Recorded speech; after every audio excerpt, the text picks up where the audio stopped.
Hello, everyone, and welcome to another episode of Coaching 101. And I'm here with my wonderful business partner and best friend, Ursula Pottinga. Say hi.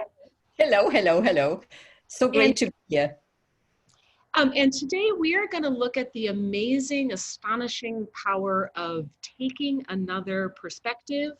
Some people call it reframing, reappraisal. In the coaching school we went to, they called it balance coaching. So we're gonna go look at the science behind that and also some of our own experience with it and maybe a few hot tips. We'll see where we go. All right. Yeah, that sounds great. I think, and it would be really useful maybe to start with the science, because I think it will illuminate why it can be hard for people to just go out of the starting blocks and go, just take another perspective. Well, how do I do that? Yeah, it's such an interesting thing, and maybe even bigger picture, let's look at the science and let's talk about what is so cool about it. So I think about this, that we don't have the capacity to control everything, unfortunately, because we're not superheroes with superpowers. But maybe this is a bit of a superpower. So I think about, I can't always change the circumstances of my life. And in coaching, we do look at how people can change some of the circumstances. But what's so powerful about taking a new perspective is the amazing opening that happens when you change how you're holding something, how you're looking at it. So that to me is kind of this really cool big picture. Yeah, and I know I've heard you talk at one point about this being like one of those even essential life skills, that when you are, good at that, that it can really change how you hold particularly a challenge or a crisis. Right, and we'll talk a little more about why that's so true from a neuroscience perspective, but I cannot remember who it was a neuroscientist that I heard say that he said, if I could teach every human being one core life skill, it would be the power to take a new perspective. And let me just share a little story, and then we can go into the science from that, because it may help may be a way of setting up the science. So I think about it's a life skill. It's also a coaching skill. But I think that because as a coach, this was a coaching skill that I've done a lot, it got kind of wired into my head to ask myself kind of what's another way of looking at this more automatically. And so I was on vacation with my son Noah, probably 7 years ago, and we were in San Francisco.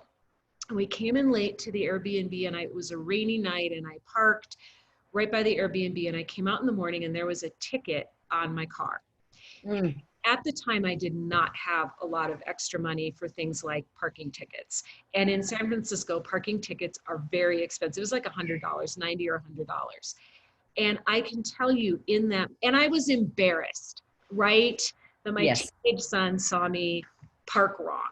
So in that moment, I could feel, I'm looking at the ticket, I'm going, what did I do wrong? And I feel ashamed, and I'm stressed, and I feel afraid about the money, and all of these emotions, and they're like whooshing through me, and my face gets red, and we know that's adrenaline and cortisol and all of this stuff.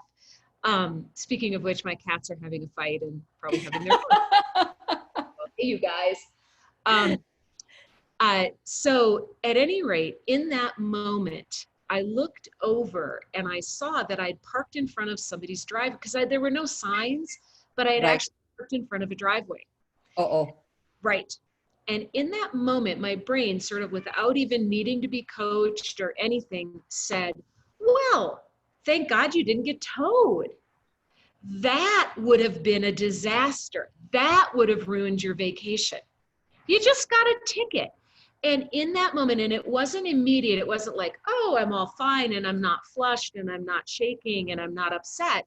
But in that moment, I could feel the process of recovery start to happen. And I found a perspective or a reframe that I was actually, I mean, I parked in front of somebody's driveway, for God's sake. It was dark and it was raining, but you know, that they didn't tow me became a blessing rather than the curse of getting the parking ticket, right? Yeah, now that's a really, really good example. And it really speaks to that when we can reframe or look at a different perspective, that it really helps us with our stress level. I think this is one of the main things in terms of the science. And at the time, I don't think we were not as far into all of the science work that we're doing today. So I didn't know exactly why it was that I felt better. But since then, we have learned about, you know, really what's happening under stress and how reframing helps calm that down. Yeah, absolutely. Um, so, um, so, you know, of having been trained by the Coaches Training Institute, just like you, they call it balance coaching, and it is quite an in-depth process that I certainly struggled with, you know, 20 years ago when I was first learning it. And as you said earlier, then I think there are coaching schools for which it's really just it's sort of a word. It's a, well, let's find a new perspective. Let's reframe. It's And just then a there's, powerful question. It's like, what's another way of right, looking at that? exactly. And then Right. I think there's stuff in between, from the very complicated process to a powerful question. Right. Um, so what do you think is helpful? So yeah, the sort of there's a lot of different ways from the simple to the complex, but let's look at the brain because I think that will tell us, you know, what we can do. Because for me, it's not about the right formula or the right question. It's about what is the brain state of my client and what capacity do they Mhm. have? So Yeah. here's what the research says, and you can see this from my San Francisco example, that when we're stressed, one of the things that happens is this part of the brain, which plays a major role in um, emotional regulation and planning and, you know, all of these things, and it's part of what we need in order to kind of calm down. We need this part of the brain to be online. What happened is it can get flooded. Adrenaline, cortisol, dopamine, some other neurotransmitters and hormones can get flooded in terms of your brain and body. When you are able to take a different perspective, what, as I understand it technically, what is happening is this part of the brain has to participate in that. It's a higher brain function to Yes. say, oh, I didn't get towed. And when my higher brain starts getting involved, the other thing that it can do is start releasing inhibitory neurotransmitters. So the adrenaline and the dopamine are excitatory. They're like, woo, pay attention to something, threat. Mhm. Oh my God, your car and ticket, threat. And then the reframing, what that does is start saying, okay, let's look at this and let's really assess, and maybe it's not a threat. And so I start getting these inhibitory neurotransmitters, GABA being a main one of that, that enables my brain to kind of be more open, be more creative, all of that. So that's kind of the basics on um, what the mechanism behind why reframing feels like such a powerful tool when we're under stress. Does that make sense, Ursula? And has that happened to you? Yeah, well, it makes total sense because, you know, as you say, this part of the brain we also call the smart brain, you know, the executive function. And it really is, you know, when you think about the task force, it is the job of the task force to really look at that somewhat complex question of reframing and taking a different perspective.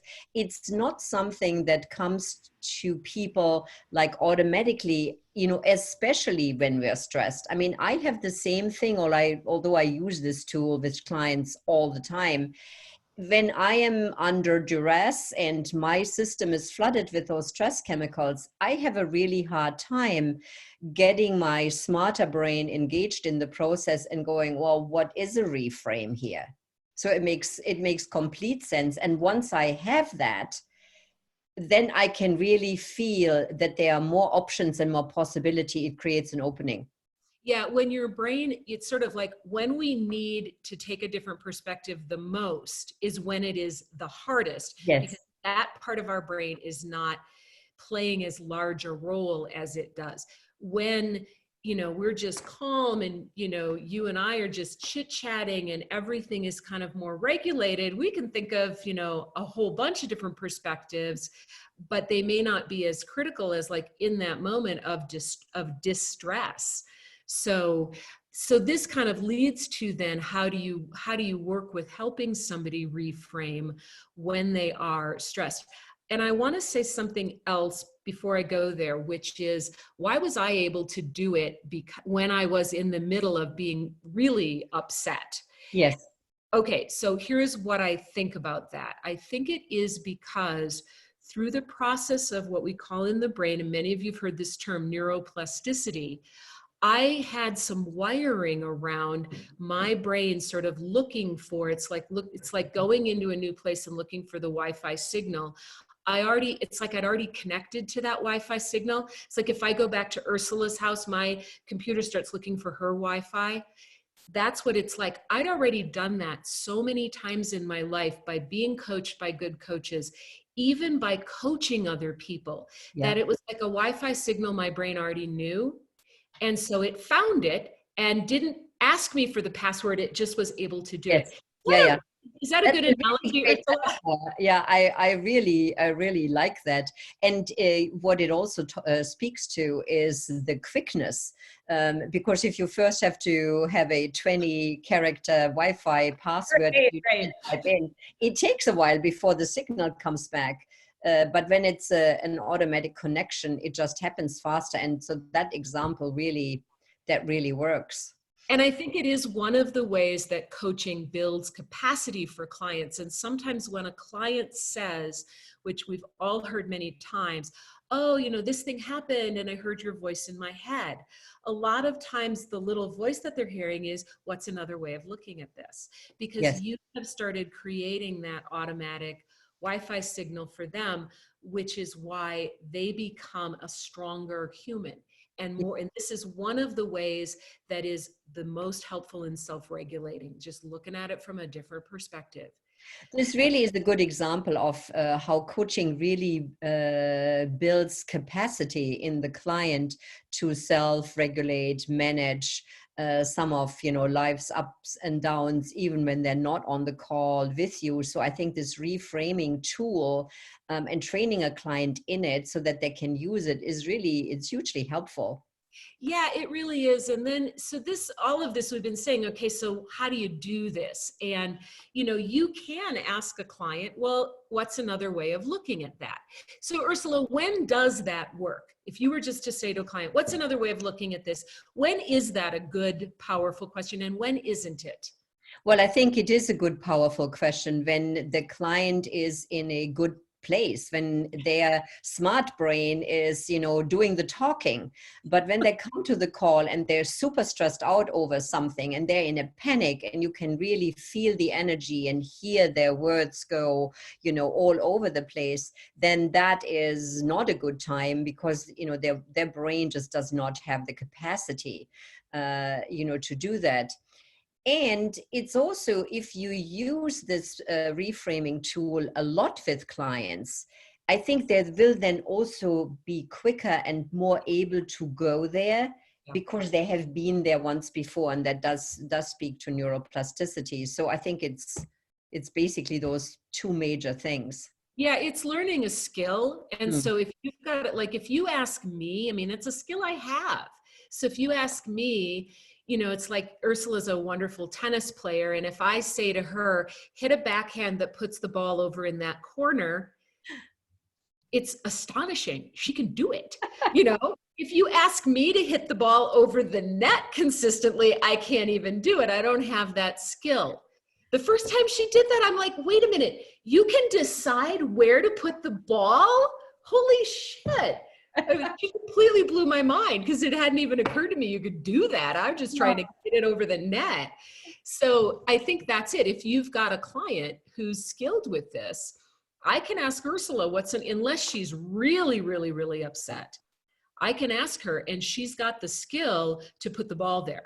Yeah, no, I agree. So what would you say is a good place to start? So let's assume at this moment in time that we do have a client that is more upset and more stressed, and we want to go there.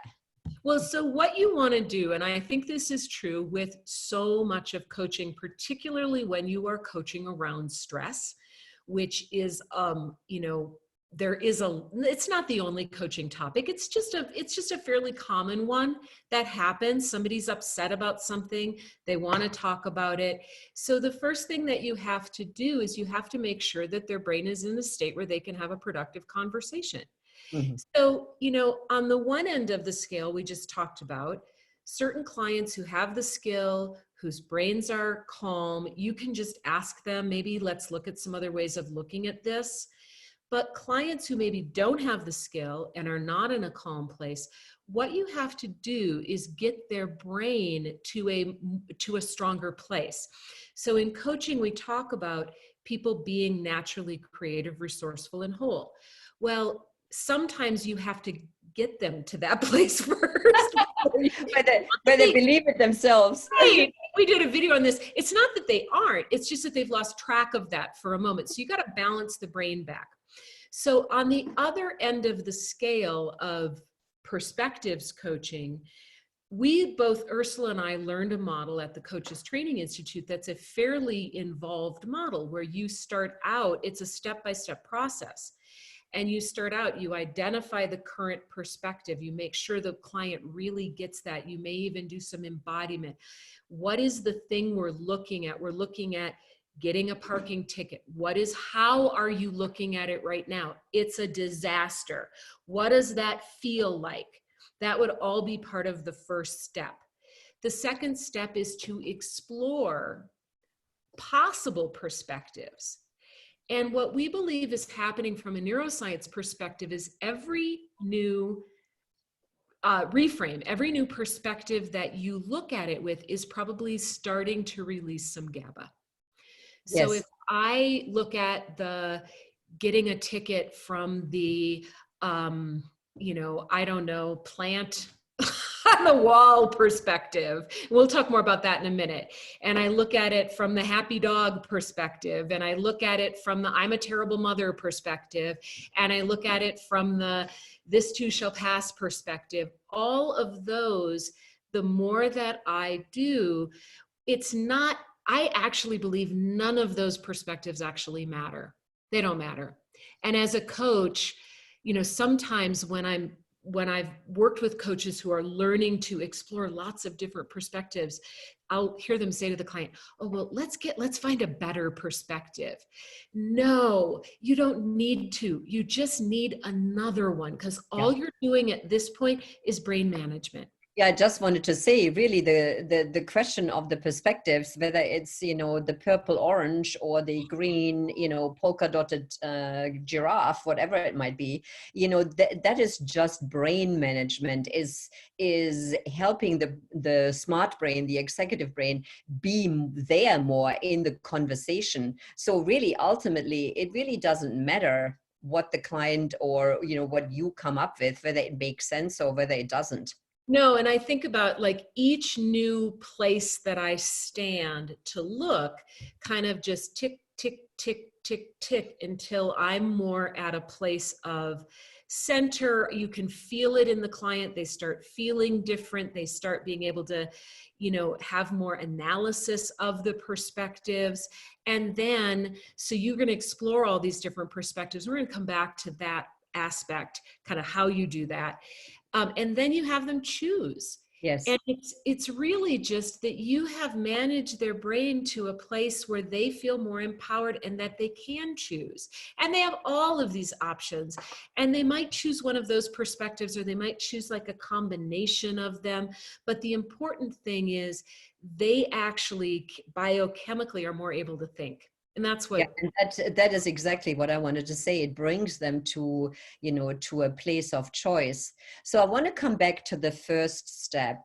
I actually really think that grounding them in where they are at that moment in time really, really is useful, because it's, again, naming the emotion is another one of those coaching skills that help the brain become calmer. So exploring, like, well, what is the perspective you have on that? What does that feel like? Really helps the client get grounded in where they are.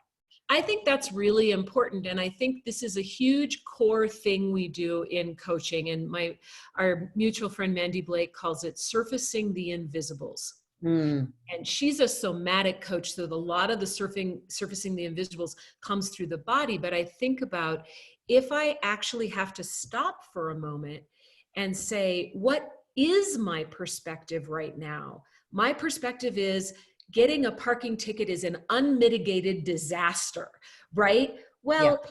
you can even get a little distance from that and start becoming a little more of an observer. Mm-hmm. That's what we want. When I think about, what is one of the strengths that I want to build in myself and I want my clients to build for themselves, it's the ability to be an observer of their process. Yeah, absolutely. This reminds me that I think sometimes when we view a situation as is, it really is. This is what it is. Right. I don't think we're even aware that there are other options. I mean, I do that. It's like, well, this is what it is. It is a Right. disaster. It's a problem. It's chaos. It's whatever it is. And I can't see beyond it. Right. And so even saying, how are you holding this, starts cluing the client in that they have a choice in how they hold things. Even if they don't have a choice, right now we're taping this in the middle of COVID-19, I may not have a choice about getting my hair cut or something like that, but I can choose how I'm holding that. Yeah. And find a perspective that Dan Siegel, the amazing neuroscience integrator, I don't even know what to call him, he's a psychiatrist by training, but he's a neuroscience expert. He says he wants to help people find a story they can live with. Yeah. And that's one of the ways he works with people of PTSD, is to reframe. It doesn't mean that, and I think it's also that second part of that sentence is critical. So you might want to have the it's a party perspective, but if you're not buying it, you're not buying it. Well, So, and I think, again, the process of finding another perspective can be a little bit on a spectrum of extremes. I mean, it is kind of, it is quite humorous, I find, that clients come up with perspectives that are really the party perspective. And it's like, well, okay, let's look at the party perspective, whether it's believable or not. It's just on a continuum. And I find over time, with different viewpoints, they find the one that they can choose, that even not the party. yeah, that is a story they can live with, that is more empowering than where they were. So I want to talk about this because not every coaching school does this. Some it's very more linear, more basic, what's another perspective. The way that we were trained was to kind of open it up and use some metaphors and get a little wacky with it. Okay. So, and not everybody does that, but that's a classic at the Coaches Training Institute. And when I was training, I used to say, I want the weirdest, I used to give awards in the classroom for the weirdest perspective that people could come up with, because they wanted to do just the, okay, so Anne, you're feeling like a bad mom right now. What would be the good mom perspective? Right? Yes. One of my favorite all-time perspective, by the way, and then we're going to talk about why would you want the weird ones, but my favorite one, the award that this one won the award for best ever, was the Mexican jumping bean perspective. and You know what's interesting about that is, and I think that maybe is what you were wanting to say about the weird yeah, perspectives. why do we do the weird ones? Well, because the brain remembers that. It is what is completely outside of the norm. It's the novelty. It's also the humor, the weirdness. That is something that the brain really likes and locks into. So I think the weirdness, activates that. I think so too. And I think it's, I think about like in the business world, there's lots of cliches. One of the biggest cliches ever is we need to think outside the box. Okay, if you actually do believe you need to think outside the box, then sometimes you need to really shift things up to get your brain actually engaging in a more complex, more sparky way. Yeah. So you have me say, well, what's the good mom perspective? That's probably a road I've been down a lot. Yeah. Right? But Yeah. if you ask me, what's the unconcerned cat in the window perspective? I do like that one. I know, I kind of like that one too. But it makes me go, the immediate thought that I have is, oh, I don't know. Good. If you don't know, it means you're going to have to fire some neural connections to make some sense.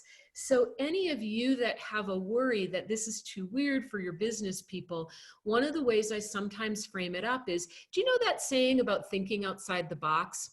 Why is that important? Well, because you get more creativity. Good.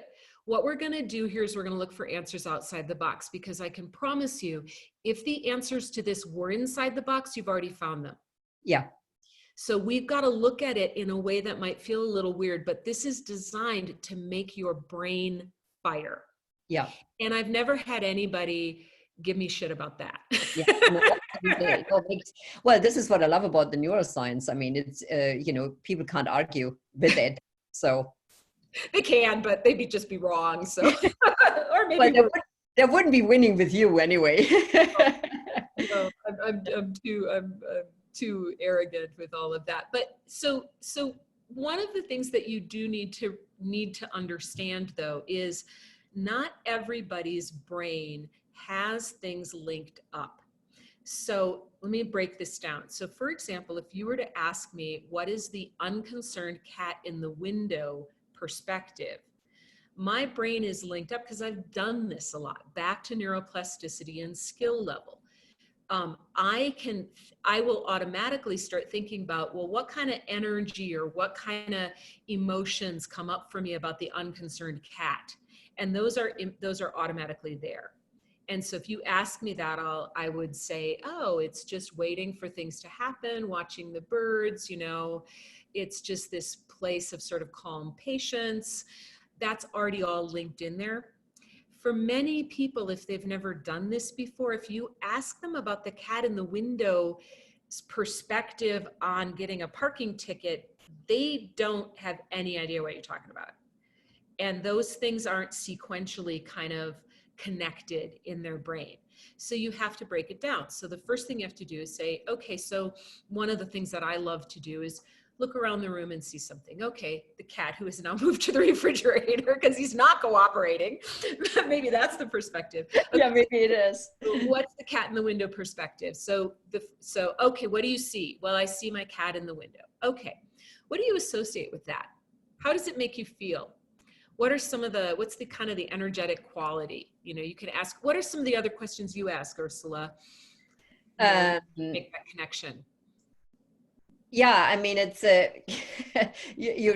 I was just so fascinated by the whole cat story that for a moment, my brain was going somewhere else. But it really is.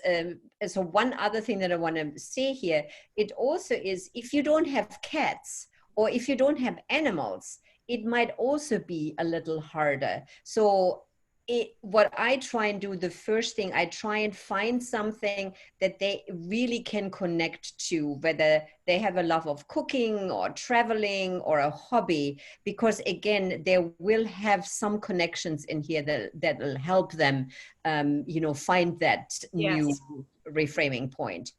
And I think that's a really good argument for the coach limiting their, why don't we look at it from, the cat perspective, because they may not have any resonance there, but saying to the person, what catches your eye? Look around your room. Tell me what catches your eye.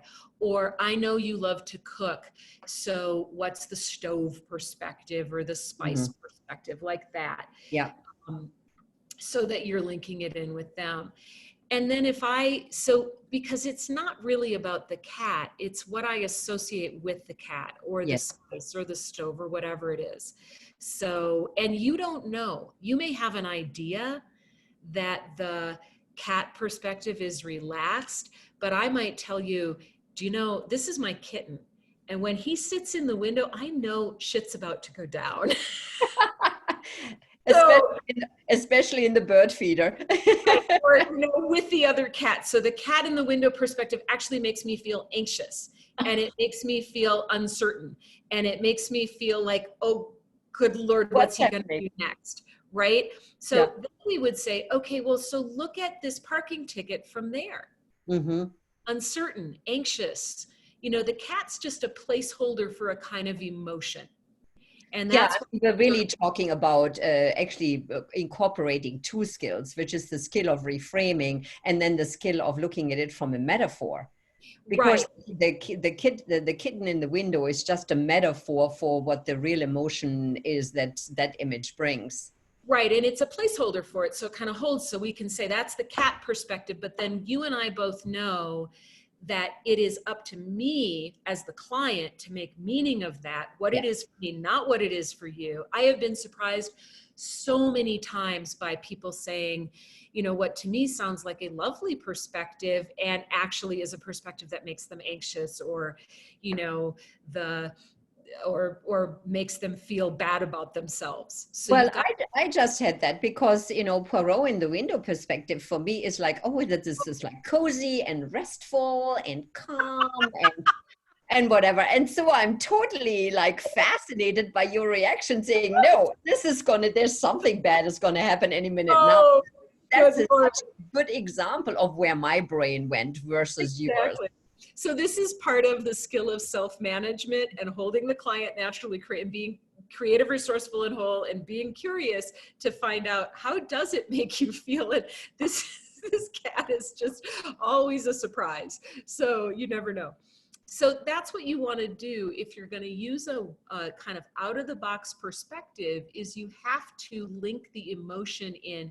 You cannot assume that the person is going to bring that with them.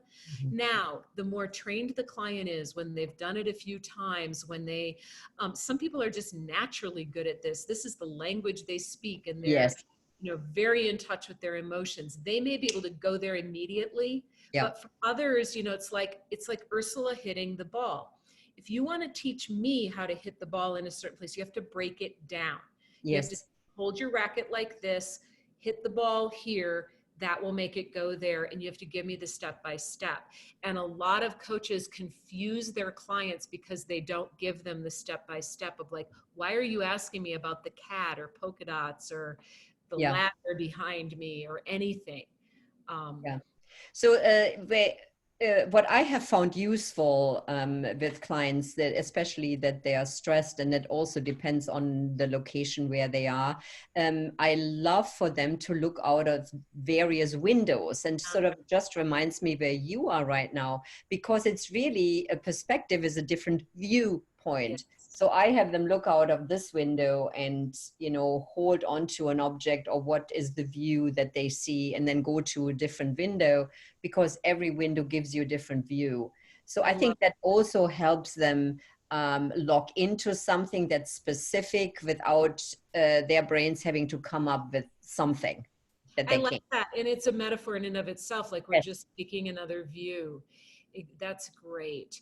I want to say one more thing before we finish, and it is there is a point at which you've gotten into this sparky, wacky, brain is firing mode. Hopefully you're using the body as you explore these, because that will help people remember. We're going to do a video on embodiment to talk about why that is not weird at all, but really crucial. So you've done that, you've looked at all of these things, wacky perspectives, you've explored something from multiple places, and then you want the client to choose a story they can live with. So there's something there. First of all, you really want them not to choose the right perspective, but choose a real one. So Yeah, it's the one that's relevant, that they can believe in, that they can stand in. And I think that is where embodiment comes really in, because the body will tell them as well, is this something I can stand in, or does it feel, yeah, not so much. Does it feel wobbly? So then I think it's an important thing to actually share with the client, is to say, there isn't a right or wrong perspective. There is just a perspective that you can truly embody and live in. yeah, and classically, and you can also choose the original one, which takes away, gives permission. I don't think I've ever had anybody do it once they get into this other brain state and realize that more choice is possible, but you want to give them that option. Like, there's nothing wrong here. It's just a perspective. So when they choose, and it is something that feels both empowering, but also to a certain degree accessible. Yeah. Maybe it's a bit of a challenge, but it's the right level of challenge. Then it's, I believe, really, really critical. And I was also trained this way by great trainers, that they have a structure to remember it. Because here's why, back to neuroplasticity. The old perspective is they've probably thought of it more than once, right? It's probably a classic pattern, right? For me, something happens that I'm not expecting, especially around money. A classic pattern is to freak out. Yeah. So back to oh my God, it's terrible and it's tragic. That is a well-worn neural pathway. So if I want to take a different perspective, I need to have a way that I'm going to remember that, because it may be very easy, especially if this is a challenge that I'm really working on, like, being a more confident boss or something like that. I need something that's going to really help me remember it, so that I don't default back to the old wiring. Yeah, and this is, I think, where sort of images, and sticky note, or finding an image of a cat in the window, if that's actually the empowering perspective that I would choose right now, because for me it's it creates a different emotion, is then looking for a picture, for example, for a cat. Now, there's there's another thing I wanted to say, and this is really sort of like where I sometimes sort of get lost.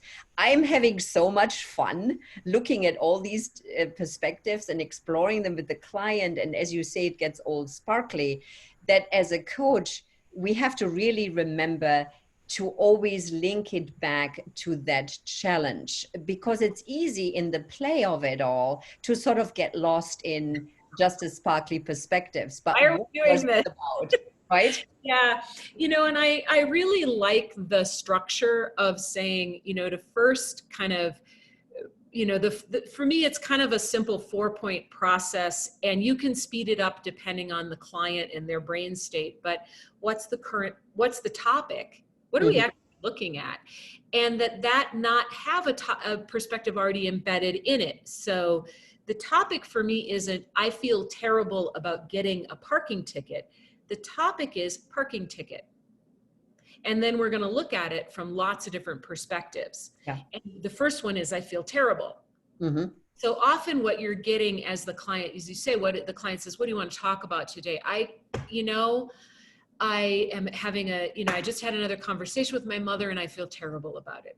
Okay. Yeah. You've already heard, maybe topic is my mother, conversations with my mother, perspective is I feel terrible. You've already heard. So I like this idea of sort of the mental experiment of saying, imagine or literally take the topic, write it on a piece of paper and put it in the middle of the floor. So we know what we're looking at, or draw it on a piece of paper, put it in the center. So we know what we're actually looking at. We don't lose track of that. Yeah, no, absolutely. I think that's a great way for the client's brain to constantly make these connections, between all these different viewpoints. Yeah. And I think one of the reasons that coaches, especially as they're newer in their career, sometimes struggle with this particular reframing, especially if it is a little more formal, is that you really have to take charge. You have to do two things. You have to take charge. Yeah. You are in charge. Now, you are not in charge of whether the cat perspective makes you feel good or bad. The client is in charge of the content. You are in charge of the process. And if you do not take charge of it, it will be a big mess. You're in charge of and this is sometimes client coaches get messed up. How do I hold them naturally creative and resourceful if I'm bossing them around, right? But this is a really good point. There's two different things going on. As you say, there is the process, the tool that the coach has an expertise around and the client doesn't. It's like you have the roadmap to reframing. So you need to be the compass, you need to be the driver, but how they feel about it and what perspective works for them and the choices they make, that's up to the client. Yeah, back to the cooking metaphor. You're just providing all the cooking tools. Are they making a cake? Are they making a stir fry? They're making whatever they want to make. And that is how the content, you're just providing a framework for the content. Yeah. So remember that. And then you don't have to worry about whether you're really holding them that way. The other reason I think sometimes people get a little nervous about this tool, especially as they're just learning it or, like that, is you have to trust the process. And you don't always get the little hits of ahas all the way through. What you have to trust is you are taking them on a journey to mental wholeness. And I do this because this part of the brain is more in balance. And if you just do the process, the client will be more empowered, 99 times out of 100, and I've done it more than that, 99 times out of 100, the client comes to a point where they are more able to make an empowered choice. But you have to not abandon the process in the middle if the client isn't giving you lots of feedback that this is wonderful. Yeah. Well, and I think that depending on the stress level, again, and whether their smart brain is fully a fully engaged team member or not, it could be taking multiple coaching sessions with time in between for them to really get grounded in that and see and learn the value. Yeah. So I agree with you. It's not about, this is a tool that's not about immediate results. It's really an exploration. Yeah, and generally, if you've got enough time, if you've got a good 45 minutes or even half an hour coaching session, sometimes you can even do it more quickly than that. But to really take them through the process, the way that it works in the brain should bring you to a point. And then that might be a layer of the onion that you continue to peel and work with because they've got some old wiring about the old perspective, especially if you're dealing with a really deep piece, which is sort of coming back to I'm not good enough. You may continue to peel that off and see, man, we've been working together for 6 months and this person does think of themselves somewhat differently. Yeah. So I hope this has been helpful in terms of science and tips. This is a fabulous, fabulous, fabulous tool. It is so empowering for people to see that and to develop that they can always take a different perspective in life. And so we're huge believers in this one. Yeah, and it's a very, very fun tool if you can really see it also from the more playful and, as you say, weird and wacky viewpoint. So have fun with this video. We hope it's helpful and we will see you soon. Thanks, Anne. Bye-bye. See you next time. Yeah, see you next time. Bye-bye.